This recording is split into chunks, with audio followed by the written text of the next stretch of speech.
Halo Peace Club. Handphone. Siapa yang tidak tahu dengan alat yang satu ini? Semua orang tahu, mulai dari anak kecil sampai yang sudah dewasa. Tetapi, tahu nggak sih sejarah handphone dan perkembangan handphone dari masa ke masa? Jika mau tahu, simak terus video ini dan jangan lupa subscribe, like, and share jika kalian menyukai video ini.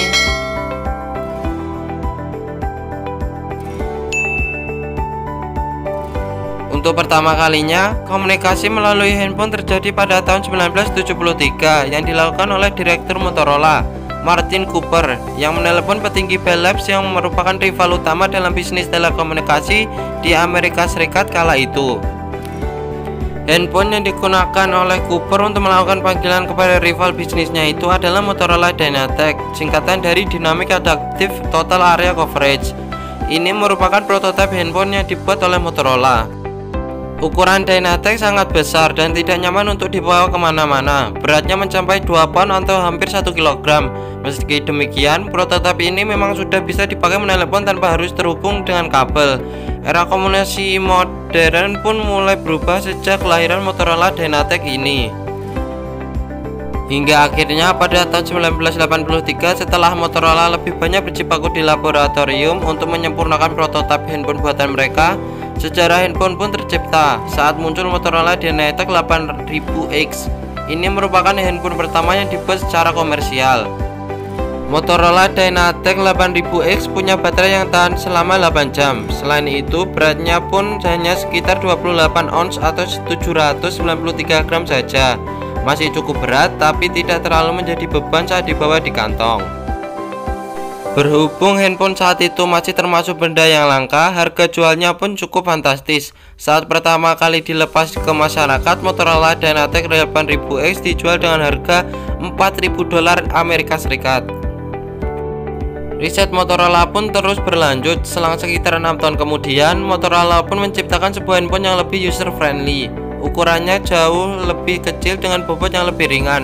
Handphone ini diberi nama Motorola Microtech 9800X. Bobot Microtech 9800X mencapai 300 gram, sementara daya tahan baterainya hanya sekitar 30 menit saja dan sudah mulai mengadaptasi model flip yang kelak menjadi ciri khas handphone pabrikan ini. Namun, sudah cukup menyenangkan bagi masyarakat saat itu karena tidak lagi harus membawa handphone berukuran besar dan berat di dalam tas mereka. Tahun 1990-an. Dekade 1990-an bisa dibilang menjadi era perubahan model dan teknologi handphone hingga Motorola Microtech tercipta. Sebuah handphone hanya bisa dipakai untuk menerima dan melakukan panggilan telepon, tidak ada fungsi lainnya. Kemudian di tahun 1992, handphone sudah mulai bisa mengirim pesan singkat alias SMS. Pertama kali ada SMS di dunia adalah saat ada ucapan Selamat Natal melalui jaringan Vodafone di Amerika Serikat. Di era ini, tonggak smartphone mulai tertancap di dunia seluler adalah IBM Simon yang disebut-sebut sebagai smartphone paling pertama di dunia. Handphone ini bisa berfungsi sebagai telepon, pager, mesin fax, dan PDA atau personal digital assistant. Di era ini pula kejayaan Motorola dalam dunia seluler mulai disaingi Nokia, sebuah perusahaan yang berada jauh di Finlandia, namun berani menghadirkan teknologi terbaru dengan desain yang lebih charming. Seperti saat merilis Nokia 7110, ini merupakan handphone pertama yang sudah dilengkapi dengan teknologi WAP atau Wireless Application Protocol, sehingga memungkinkan setiap penggunanya melakukan browsing internet. Dan yang paling fenomenal dari Nokia adalah saat meluncurnya seri 3210. Ini adalah handphone paling laris sepanjang sejarah. Tak kurang dari 160 juta Nokia 3210 yang terjual di seluruh dunia saat itu. Tahun 2000-an. Di tahun ini sudah ada brand yang menciptakan handphone dengan kamera. Handphone dengan kamera pertama di dunia adalah Sharp JSH04 yang dirilis pada tahun 2000. Sejak saat itu, perkembangan dunia seluler pun makin cepat. Handphone tak lagi sekedar untuk menelepon atau mengirim pesan singkat. Sejumlah fitur canggih pun mulai disisipkan. Seperti saat BlackBerry merilis seri 5810, ini merupakan handphone yang terkoneksi ke data internet secara total. Artinya, fitur yang ada di handphone ini tidak akan berfungsi tanpa ada koneksi data. Motorola pun juga mengeluarkan seri RAZR yang pertama kali dirilis pada tahun 2004, sanggup menembus angka penjualan 50 juta buah pada pertengahan 2006. Di era ini, lahirlah seri iPhone buatan Apple yang legendaris.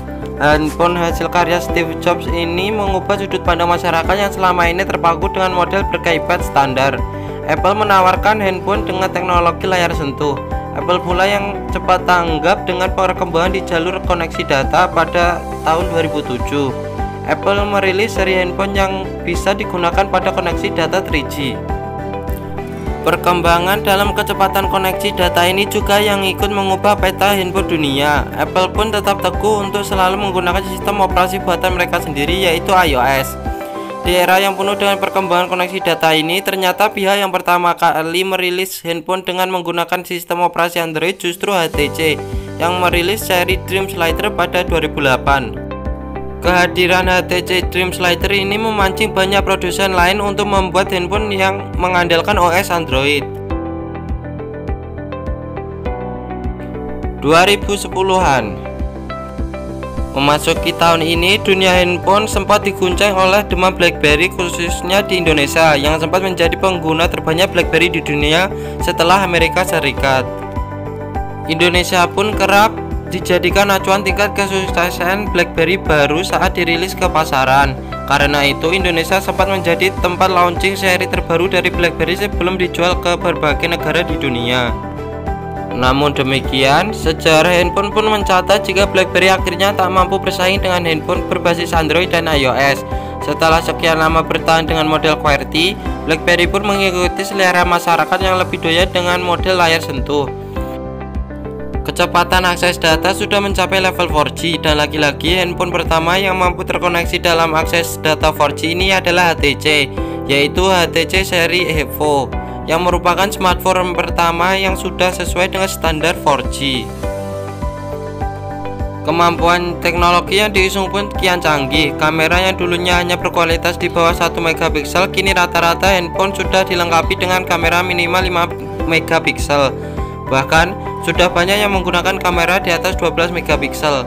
Kemampuan prosesor yang ditanam dalam handphone pun terus berkembang, termasuk kapasitas memori dan ROM yang semakin besar, seiring kebutuhan tempat menyimpan aplikasi yang semakin tinggi. Kemudian di tahun 2018 sampai sekarang, model handphone semakin beragam. Ada yang desain HP yang tipis, bezel yang lebih kecil, dan penambahan kamera seiring dengan keluarnya iPhone 11.